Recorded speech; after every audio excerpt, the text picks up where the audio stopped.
السلام علیکم دوستان عزیز مهربان.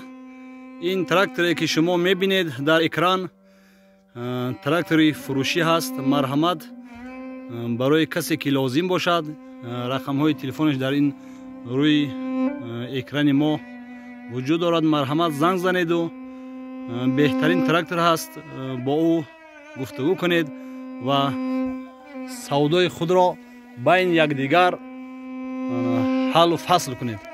مرحمت برادر از مهربان، این تراکتوری بسیار خوب در تاجیکستان قرار دارد. مرحمت زنگ زنید و با صاحب این تراکتور در گفتگو باشید و بهترین تراکتور هست که برای شما پیشکش کرده است.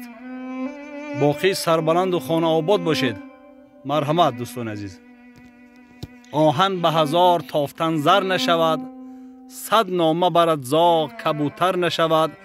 خاکی که از آن گوهر و طلا روید، با خاکی وطن هیچ برابر نشود. مرحمت دوستان عزیز، به کسی که تراکتور برای کشتکار لازم است به این رقم ها زنگ زنید. پاکی روی زمین از پاکی جان بوده است، گرمی دلها ز مهر و عشق جانان بوده است. مرحمت دوستان عزیز مهربان، ما در خدمت شما. و دوستان عزیز مهربان، این رسمی که میبینید برای بارکشی از فدراسیون روسیه به جمهوری تاجیکستان بارهای وزنین و سبک را آورده میرسانند، کمکی بشر دوستانه میرسانند. مرحمت دوستان عزیز مهربان، به این رقم ها زنگ زنید و بارهای خود را از مسکوسکای اوبلاست به تاجیکستان روانه کنید. ما در خدمت شما، شما در خدمت ما، برادرای عزیز و مهربان.